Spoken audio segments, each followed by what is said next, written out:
Well, hospital porters, pride and dignity, stop the New World Order. Welcome to HPANWO TV. This is the 13th of my comments reply videos, and it's basically same rules as last time. You'll find a tag in the comments box under the comment that I'm replying to. It'll tell you exactly when in this video, which is going to be a very long video, exactly where I'll be replying to you. Okay, I've tried many different systems and I can't find a better one than this. Okay, sorry, it's been a 2 month, almost 2 months since the last comments reply video. That is because I've been just too busy to do one. I've been doing other things, including writing my book.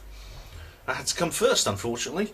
So let's start with Jack Parker, who says, I'm hopelessly a shill for the Keshe Foundation, and ultimately the plan is, unfortunately, we must be dichotomized as to whether or not the foundation is real or not real. It's tangible. I can't read out every single word people say, unfortunately, because there's an awful lot here. It does connect to the news events such as drones over Iran, unfulfilled, coincidentally, not with the Keshe explanation. They've just started the first of a 12-step template of the science to claim with the unknowing. I took my advice. It was a bit nebulous. Oh well, I haven't looked into the latest Keshe stuff, Jack. But I will do. This comment was placed on the last comments reply video, as is this one, also by Jax. In regards to the man who spoke about sucking bum's tit, in a perfect world. What's going on here? Sorry, this comment's gone a bit funny. One sec. In a perfect world, you might say it doesn't make one bit of sense to me, sir, but I'd happily shake your hand for the comment. Thanks for your patronage. I think that, and again, as regards to a sack of shit comment, in a perfect world, only a firm grip handshake with a smile, maybe a wink. I'm not sure what he means there, but thanks for the comments, Jack. Right, Cassini, the Lucifer Project. Antonio Peters says, on here, perhaps the hexagonal pattern we have been fed by NASA as existing is complete balderdash. What if, sorry, I'm not buying the line, not drinking the Kool-Aid, the Illuminati plan is deception? Oh, really? Well, possibly. I mean, unfortunately, I've never seen Saturn, Antonio, so I can't, Anthony, so I can't actually say for sure that's not the case. I can't actually say for sure that hexagon pattern is there and NASA haven't made it up. However, they faked it, but they've been faking it a long time, since at least 1979. But maybe there's some. I don't know. But why would they do that? Why would they pretend there was a hexagon there when there wasn't? That's the question. Right. El Faber Throp says, as a YouTube link here. All right. Let's have a look at it. YouTube link. Oh, no longer available because the account has been closed. Okay. Right. Conspiracy Proof says on the last comments reply video, if you're interested in the whole story, let me know, or if you know someone who can, then there's a contact message here, wellwomanus@gmail.com. Thanks again, love your videos. Oh, thanks, Conspiracy Proof, much appreciated. Oh, cheers. And there's he's left another one as well. Okay, we got a thread here now, which is on the last comments reply video from Doodles Chucky, and he or she says, "Hello Ben, I hope you're well. May I give you some constructive criticism? Meant sincerely, with due respect, but a 4.5 hour video is just way too long. Not many of us have time to watch such a video. Cut down the length. I think more people will watch at the end. Hugs." Or hugs to you, Doodles. All right, Doodles. The reason the comments reply video is so long is because I get so many comments. I do feel obliged to reply to them, because people take the time to comment on my videos. I do feel obliged to comment back. That's why the video is so long. Now, I know you don't have time to watch a 4-hour video, but this is why I use this tagging system, which means you shouldn't have to watch more than a half hour of it to get an answer to your comment. Now, underneath, JC Nahundi stuff, there's a long thread here. JC Nahundi says, oh, excuse me, there are people out there who prefer longer videos. I'm one of them. One can watch a video in installments. That's true, yeah. An hour a day would be sufficient. Those with short attention spans, or those simply who don't have time, which I can understand.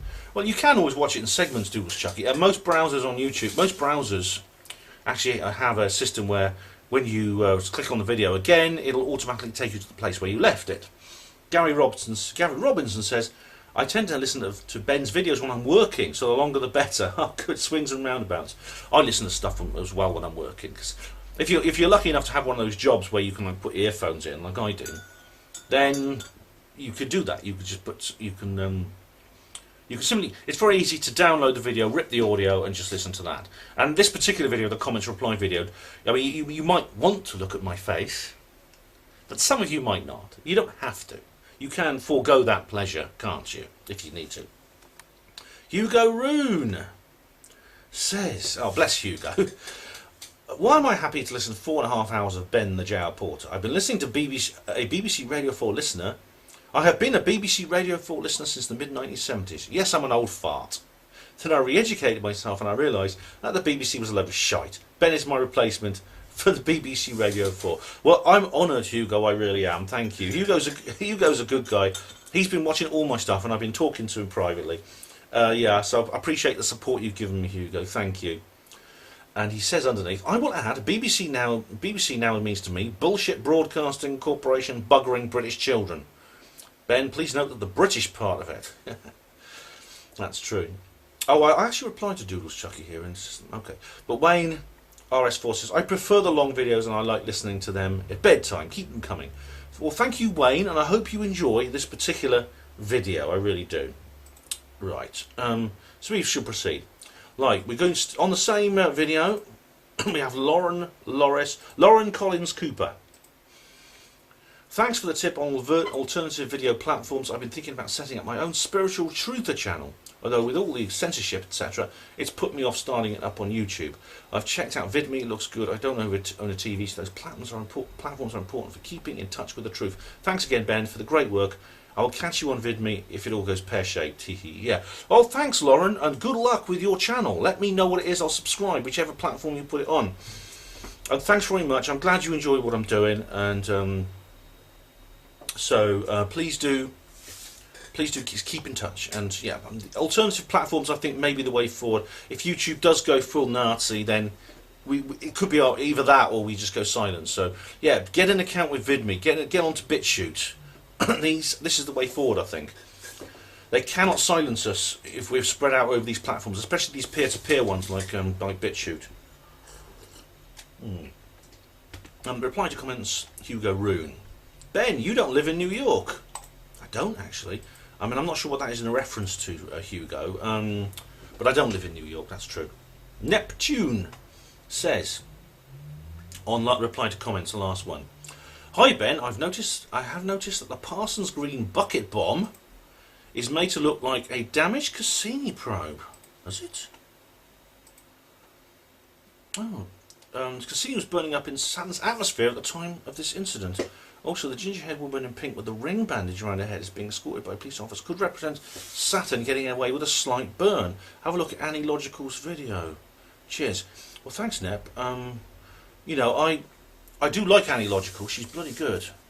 But let's just have a look at it. Parsons Green. I've got another browser open. I'll just put here Parsons Green bomb.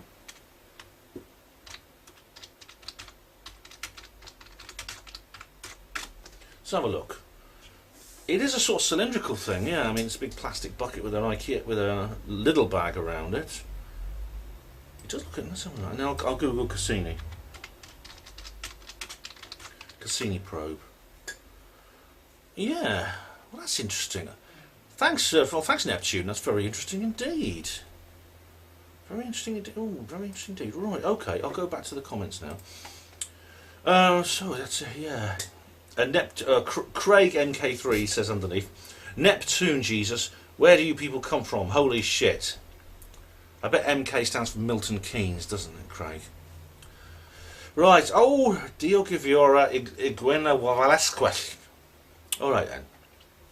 And this is on the same video, this is on the last comments reply. I need a new bloody mouse. On the last comments reply video. Mr. Grumpy does not like to be challenged. He promotes himself as an expert, yet he has no degree in any fields. Mr. Jones just likes flattering messages that promote his opinions and want to buy his book. Benny from Crossroads is more convincing than you, Mr. Jones. Really, Mr. Grumpy. Well, I don't read Roger Hargreaves anymore, Diego. But again, you're not really